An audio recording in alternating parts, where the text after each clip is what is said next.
Welcome to R S class. जैसा कि हम LLB third year MCQ questions कर रहे हैं और इससे पहले हमने आपके लिए पहला पेपर कराया था सॉल्व, जिसकी लिंक नीचे डिस्क्रिप्शन में दे रखी है। अगर जिस किसी भाई बहन ने नहीं देखी हो तो वहाँ से जाके देख सकता है। और आज है आपका सेकंड पेपर मानवाधिकार एवं अंतर्राष्ट्रीय विधि। तो जिस किसी भी भाई बहन ने हमारा चैनल सब्सक्राइब नहीं किया है वो चैनल को सब्सक्राइब कीजिएगा और वीडियो लाइक ज़रूर कीजिएगा। तो आइए देखते हैं आज के क्वेश्चन आए। तो वीडियो पूरी देखिएगा, कहीं भी स्किप मत कीजिएगा। इसीलिए मैंने 50-50 क्वेश्चन की वीडियो बनाई है और 100 क्वेश्चन अगर डालते इसमें तो वीडियो लंबी ज़्यादा हो जाती। तो आइए देखते हैं। चलिए, ये आता है आपका पहला क्वेश्चन साथियों। आर्थिक और सामाजिक परिषद के कितने सदस्य प्रति वर्ष संयुक्त राष्ट्र महासभा द्वारा चुने जाते हैं? तो कितने सदस्य चुने जाते हैं? ये चुने जाते हैं आपके 28। कितने सूत्र चुने जाते हैं? ऑप्शन बी आता है आपका इसमें 28 सदस्य चुने जाते हैं। अगले प्रश्न की तरफ चलते हैं। अगला प्रश्न आता है ये आता है आपका संयुक्त राष्ट्र के जिस मुख्य अंग की सदस्य संख्या संयुक्त राष्ट्र चार्टर में संशोधन करके 2 बार बढ़ाई गई। तो ये किस संशोधन के तहत 2 बार बढ़ाई गई? ये बढ़ाई गई आपका आर्थिक एवं सामाजिक परिषद। किसके? ऑप्शन बी आता है आपका इसमें आर्थिक एवं सामाजिक परिषद के तहत ये बढ़ाई गई। अगले प्रश्न की तरफ चलते हैं। अगला प्रश्न आता है ये आता है संयुक्त राष्ट्र संघ की न्याय संहिता परिषद के बारे में प्रावधान किया जाता है। तो ये प्रावधान किया जाता है आपका चार्टर के अध्याय 13 से। कितना? ऑप्शन डी आता है आपका इसमें चार्टर के अध्याय 13 से प्रावधान किया जाता है। अगले प्रश्न की तरफ चलते हैं। अगला प्रश्न आता है आपका अंतर्राष्ट्रीय न्यायालय। तो अंतर्राष्ट्रीय न्यायालय है संयुक्त राष्ट्र का प्रमुख अंग है। क्या है अंतर्राष्ट्रीय न्यायालय? संयुक्त राष्ट्र का प्रमुख अंग है अंतर्राष्ट्रीय न्यायालय। ऑप्शन बी आता है आपका इसमें। अगले प्रश्न की तरफ चलते हैं। देखिए, वीडियो को लाइक जरूर कीजिएगा। अगले प्रश्न की तरफ चलते हैं। ये आता है आपका अगला प्रश्न। ये आता है अंतर्राष्ट्रीय न्यायालय का आविर्भाव हुआ। तो ये आविर्भाव हुआ आपका 1946 में। ऑप्शन बी आता है आपका इसमें 1946 में आविर्भाव हुआ अंतर्राष्ट्रीय न्यायालय का। अगले प्रश्न की तरफ चलते हैं। अगला प्रश्न आता है ये आता है अंतर्राष्ट्रीय न्यायालय की आधिकारिक भाषा है। तो ये अंतर्राष्ट्रीय न्यायालय की जो आधिकारिक जो भाषा है वो है आपके फ्रांसीसी और अंग्रेजी। ऑप्शन ए आता है आपका इसमें। कौन सा आता है? ऑप्शन ए आता है फ्रांसीसी और अंग्रेजी अंतर्राष्ट्रीय न्यायालय की आधिकारिक भाषा है। अगले प्रश्न की तरफ चलते हैं। अगला प्रश्न आता है ये अंतर्राष्ट्रीय न्यायालय के 1/3 सदस्य प्रति कितने वर्ष में रिटायर होते हैं? तो ये आ जाता है आपका कितने वर्ष में रिटायर होते हैं? ये होते हैं आपके, ऑप्शन नीचे है इसका, ये होते हैं प्रति तीसरे वर्ष में। ऑप्शन सी आता है आपका इसमें प्रति तीसरे वर्ष में रिटायर होते हैं। अगले प्रश्न की तरफ चलते हैं। ये आ जाता है आपका अगला क्वेश्चन। न्याय के अंतर्राष्ट्रीय न्यायालय के न्यायाधीशों को निर्वाचित किया जाता है। तो ये निर्वाचित किया जाता है आपका महासभा एवं सुरक्षा परिषद द्वारा। किसके? महासभा एवं सुरक्षा परिषद द्वारा निर्वाचित किया जाता है। ऑप्शन बी आता है आपका इसमें। अगले प्रश्न की तरफ चलते हैं। अगला प्रश्न आता है ये आपका अंतर्राष्ट्रीय न्यायालय के न्यायाधीशों का चुनाव निम्न में से कौन कराता है? तो ये कराता है आपका, देखिए, संयुक्त राष्ट्र की महासभा, संयुक्त राष्ट्र की सुरक्षा परिषद। ऑप्शन आता है इसका डी। ऑप्शन आता है इसका डी, ए और बी दोनों। अगले प्रश्न की तरफ चलते हैं। अगला प्रश्न है आपका ये अंतर्राष्ट्रीय न्यायालय में 15 सदस्य होते हैं, उनमें से कितने एक राष्ट्र के हो सकते हैं? तो ये कितने एक राष्ट्र के हो सकते हैं? ये हो सकते हैं 1। ऑप्शन ए आता है आपका इसमें, 1 राष्ट्र के हो सकते हैं। अगले प्रश्न की तरफ चलते हैं। अगला प्रश्न है आपका ये अंतर्राष्ट्रीय न्यायालय के न्यायाधीशों का निर्वाचन किया जाता है। तो ये निर्वाचन जो किया जाता है ये किया जाता है 9 वर्ष के लिए। कितने? 9 वर्ष के लिए किया जाता है। ऑप्शन बी आता है आपका इसमें। अगले क्वेश्चन की तरफ चलते हैं। अगला क्वेश्चन है आपका ये, अंतर्राष्ट्रीय न्यायालय की गढ़पूर्ति है। तो ये अंतर्राष्ट्रीय न्यायालय की जो गढ़पूर्ति है ये है 9 न्यायाधीश। कितने हैं? 9 न्यायाधीश हैं। ऑप्शन बी आता है आपका इसमें, 9 न्यायाधीश। अगले प्रश्न की तरफ चलते हैं। अगला प्रश्न आता है आपका ये आता है, अंतर्राष्ट्रीय न्यायालय कहाँ पर स्थित है? तो ये अंतर्राष्ट्रीय न्यायालय ये है आपका दी हैंग में स्थित। ऑप्शन बी आता है आपका, दी हैंग में स्थित है अंतर्राष्ट्रीय न्यायालय। दी हैंग में स्थित है अंतर्राष्ट्रीय न्यायालय। अगले प्रश्न की तरफ चलते हैं। ये आता है आपका अगला प्रश्न, निम्नलिखित अंतर्राष्ट्रीय न्यायिक संस्थाओं में से किसका संस्थान हैंग में स्थित है? तो ये हैंग में किसका संस्थान स्थित है? ये है आपका अंतर्राष्ट्रीय सागर विधि अभिकरण। ऑप्शन बी आता है आपका इसमें, हैंग में है स्थित अंतर्राष्ट्रीय सागर विधि अभिकरण स्थित है हैंग में।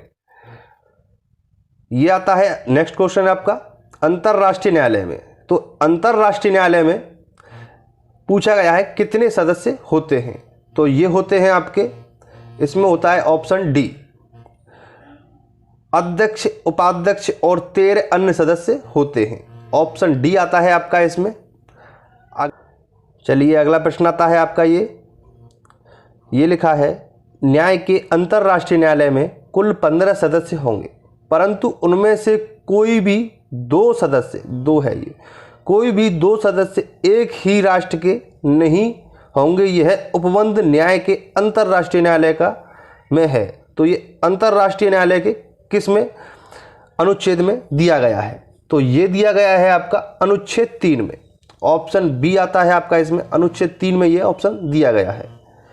ये आता है आपका अगला प्रश्न, अंतर्राष्ट्रीय न्यायालय का प्रथम स्रोत है। तो अंतर्राष्ट्रीय न्यायालय का प्रथम स्रोत है अभिसमय। क्या है? अभिसमय। ऑप्शन बी आता है आपका इसमें, अभिसमय अंतर्राष्ट्रीय न्यायालय का प्रथम स्रोत है। अगले प्रश्न की तरफ चलते हैं। अगला प्रश्न आता है आपका ये आता है अगला प्रश्न। अगले प्रश्न की तरफ चलते हैं। निम्नलिखित स्रोत में कौन सा अंतर्राष्ट्रीय न्यायालय में सूचीबद्ध नहीं है? तो ये सूचीबद्ध नहीं है, ये है आपका पूर्ण निर्णय।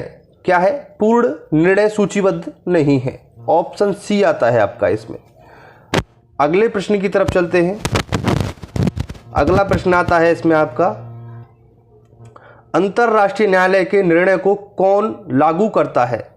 तो ये अंतर्राष्ट्रीय न्यायालय के निर्णय को लागू करता है आपका सुरक्षा परिषद। ऑप्शन सी आता है आपका इसमें, सुरक्षा परिषद अंतर्राष्ट्रीय न्यायालय के निर्णय को लागू करता है। ये आता है आपका अगला प्रश्न, शांति निर्माण आयोग का विचार किसका था? तो ये शांति निर्माण आयोग का विचार था कोफी अन्नन का। किसका था? कोफी अन्नन का ये शांति निर्माण आयोग का विचार था। ऑप्शन बी आता है आपका इसमें। अगले प्रश्न की तरफ चलते हैं। अगला प्रश्न है आपका ये, अंतर्राष्ट्रीय मानव अधिकार दिवस मनाया जाता है। तो अंतर्राष्ट्रीय मानव अधिकार दिवस मनाया जाता है आपका, ये मनाया जाता है 10 दिसंबर को। ऑप्शन बी आता है आपका इसमें, 10 दिसंबर को मनाया जाता है। अगले प्रश्न की तरफ चलते हैं। अगला प्रश्न है आपका, अगला प्रश्न आता है ये, संयुक्त राष्ट्र ने किस दिन को अंतर्राष्ट्रीय योग दिवस घोषित किया? तो ये योग दिवस घोषित किया, ये किया आपका 21 जून को। ऑप्शन बी आता है आपका इसमें, 21 जून को योग दिवस घोषित किया। अगले प्रश्न की तरफ चलते हैं। अगला प्रश्न है ये आपका, अगला प्रश्न आता है ये आता है, निम्नलिखित में से किसके द्वारा 1959 में बालक के अधिकारों की घोषणा अपनाई गई है? तो ये अधिकारों की जो घोषणा अपनाई गई है संयुक्त राष्ट्र की महासभा द्वारा अपनाई गई है। किसके द्वारा? संयुक्त राष्ट्र की महासभा द्वारा। ऑप्शन बी आता है आपका इसमें। अगला प्रश्न आता है आपका ये, अंतर्राष्ट्रीय न्यायालय में कितने न्यायाधीश होते हैं? तो अंतर्राष्ट्रीय न्यायालय में होते हैं आपके 15 न्यायाधीश। ऑप्शन बी आता है आपका इसमें, 15 न्यायाधीश होते हैं। अगले प्रश्न की तरफ चलते हैं। अगला प्रश्न आता है ये आपका, निम्नलिखित में से कौन संयुक्त राष्ट्र का मुख्य अंग नहीं है? तो मुख्य अंग नहीं है आपका अंतर्राष्ट्रीय श्रम संगठन।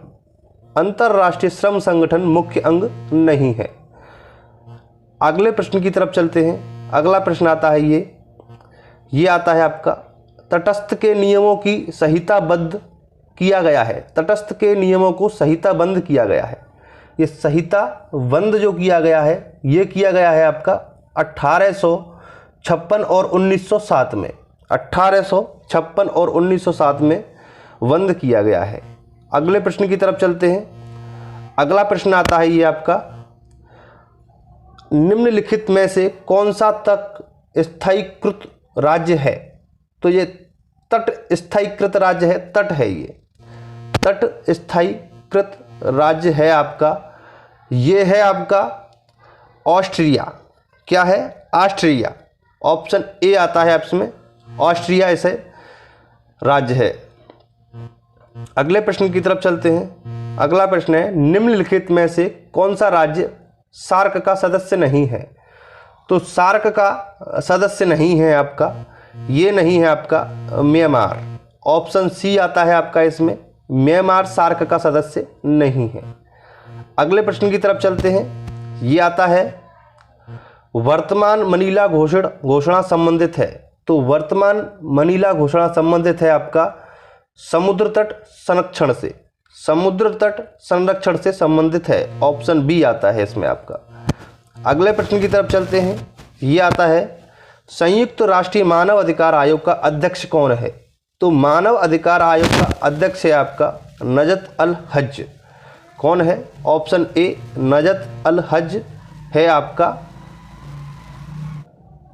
अगला प्रश्न आता है आपका ये आता है अगला प्रश्न आपका, संयुक्त राष्ट्र संघ का चार्टर लागू हुआ।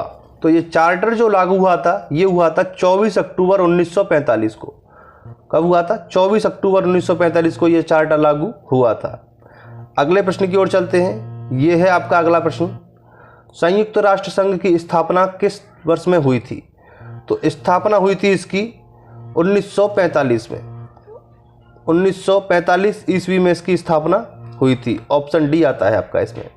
अगला प्रश्न है आपका ये, संयुक्त राष्ट्र की घोषणा हेतु सैन फ्रांसिस्को सम्मेलन किस वर्ष हुआ? तो ये सैन फ्रांसिस्को सम्मेलन हुआ आपका, ये हुआ आपका 1945 में। कब हुआ? 1945 में सैन फ्रांसिस्को सम्मेलन हुआ। ऑप्शन बी आता है इसमें। अगले प्रश्न की तरफ चलते हैं। अगला प्रश्न आता है आपका ये आता है अगला प्रश्न आपका, संयुक्त राष्ट्र की स्थापना हेतु सैन फ्रांसिस्को सम्मेलन की अध्यक्षता में हुआ। तो ये किसकी अध्यक्षता में हुआ? ये हुआ आपका लॉर्ड हैलीफैक्स में। लॉर्ड हैलीफैक्स की अध्यक्षता में हुआ। ऑप्शन बी आता है इसमें आपका। अगले प्रश्न की तरफ चलते हैं। ये आता है अगला प्रश्न आपका, संयुक्त राष्ट्र संघ का मुख्यालय कहाँ है? तो ये मुख्यालय है आपका न्यूयॉर्क में। ऑप्शन सी आता है इसमें, न्यूयॉर्क में इसका मुख्यालय है। अगले प्रश्न की तरफ चलते हैं। अगला प्रश्न है आपका, संयुक्त राष्ट्र संघ के मूल सदस्यों की संख्या क्या है? तो मूल सदस्यों की संख्या है आपका 51। ऑप्शन सी 51 है मूल सदस्यों की संख्या। अगले प्रश्न की तरफ चलते हैं। अगला प्रश्न आता है आपका ये आता है अगला प्रश्न, किस दिन भारत संयुक्त राष्ट्र संघ का सदस्य बना? तो ये संयुक्त राष्ट्र संघ का सदस्य बना 30 अक्टूबर 1945 को। ऑप्शन बी आता है इसमें, 30 अक्टूबर 1945 को सदस्य बना। अगले प्रश्न की तरफ चलते हैं। अगला प्रश्न है आपका सैन फ्रांसिस्को में 1945 में संयुक्त राष्ट्र चार्टर पर कितने राज्यों ने हस्ताक्षर किए थे? तो ये हस्ताक्षर किए थे आपके 51 राज्यों ने। ऑप्शन सी आता है इसमें, 51 राज्यों ने हस्ताक्षर किए थे। अगला प्रश्न है आपका ये है आपका अगला प्रश्न, संयुक्त राष्ट्र संघ के चार्टर के निम्न अनुच्छेदों में कौन सा अनुच्छेद घरेलू अधिकारिता से संबंधित है? तो ये घरेलू अधिकारिता से संबंधित है आपका, ये है आपका अनुच्छेद 2.7। अनुच्छेद 2 का सब्सक्रिप्शन 7, ऑप्शन ए आता है इसमें। अगला प्रश्न है आपका, ये है संयुक्त राष्ट्र संघ चार्टर सिद्धांत है। तो इस चार्टर सिद्धांत है प्रभुत्व संपन्न का समानता, ऑप्शन सी प्रभुत्व संपन्न का समानता, ऑप्शन सी आता है इसमें। अगले प्रश्न की तरफ चलते हैं। अगला प्रश्न आता है ये आपका, निम्नलिखित में कौन सा संयुक्त राष्ट्र संघ का सिद्धांत नहीं है? तो ये सिद्धांत नहीं है आपका, ये नहीं है अंतरराष्ट्रीय विवादों को शांतिपूर्ण ढंग से हल करने का सिद्धांत। ऑप्शन बी आता है इसमें आपका, अंतरराष्ट्रीय विवादों को शांतिपूर्ण ढंग से हल करने का सिद्धांत संघ में नहीं, सिद्धांत नहीं है। अगले प्रश्न की तरफ चलते हैं। अगला प्रश्न आता है ये आपका, ये आता है संयुक्त राष्ट्र संघ का नया सदस्य प्रवेश पाता है। तो ये नया सदस्य प्रवेश पाता है, ये पाता है स्थायी सदस्यों की सहमति मतों के साथ सुरक्षा परिषद की सकारात्मक संस्तुति पर महासभा के द्वारा, ऑप्शन डी आता है इसमें आपका।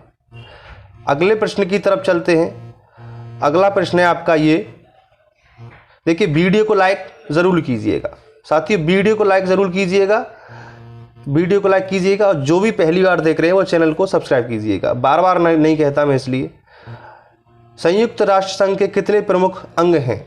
तो ये प्रमुख अंग हैं आपके 6 अंग हैं इसके। कितने हैं? ऑप्शन सी 6 अंग हैं प्रमुख। अगला प्रश्न है आपका ये है संयुक्त राष्ट्र मानव अधिकार काउंसिल किस नगर में स्थित है? तो ये मानव अधिकार जो काउंसिल है ये है आपका जेनेवा में स्थित, ऑप्शन सी आता है इसमें, जेनेवा में स्थित है ये। अगला प्रश्न है आपका, संयुक्त राष्ट्र के सदस्यों को सदस्यता के अधिकार के प्रयोग से निलंबित किया जा सकता है। तो ये निलंबित किया जा सकता है, ये किया जा सकता है आपका सुरक्षा परिषद की संस्तुति पर साधारण सभा द्वारा, ऑप्शन डी आता है इसमें आपका, ऑप्शन डी सुरक्षा परिषद की संस्कृति पर साधारण सभा द्वारा। संस्तुति है ये, संस्कृति नहीं है, संस्तुति है ये। अगला प्रश्न है आपका, ये है आपका अगला प्रश्न, निम्नलिखित में कौन सा युक्त राष्ट्र संघ का मुख्य अंग नहीं है? तो ये मुख्य अंग नहीं है आपका मानव अधिकार आयोग, ऑप्शन डी है इसमें, मानव अधिकार आयोग मुख्य अंग नहीं है। अगला प्रश्न है आपका, संयुक्त राष्ट्र मानव अधिकार परिषद एक सहायक निकाय है। तो ये एक सहायक निकाय है, ये है ऑप्शन डी, इनमें से कोई नहीं, इनमें से कोई नहीं, सहायक इकाई इनमें से कोई नहीं है, ऑप्शन डी है इसका। अगले प्रश्न की तरफ चलते हैं। ये आता है, किस राज्य को संयुक्त राष्ट्र की सदस्यता में प्रवेश किया जाता है? तो ये प्रवेश जो दिया जाता है ये दिया जाता है आपका सुरक्षा परिषद के अनुमोदन के उपरांत महासभा द्वारा, ऑप्शन बी आता है इसमें आपका। अगला प्रश्न है आपका, संयुक्त राष्ट्र में मानव अधिकार परिषद है। तो ये मानव अधिकार परिषद है, ये है आपका संयुक्त राष्ट्र, ये मानव अधिकार परिषद है, सुरक्षा परिषद की समाधि, सुरक्षा परिषद की सम्मति है ये, सुरक्षा परिषद की सम्मति है ये से सम्मति कर लेना, ऑप्शन डी आता है आपका इसमें, सुरक्षा परिषद की सम्मति।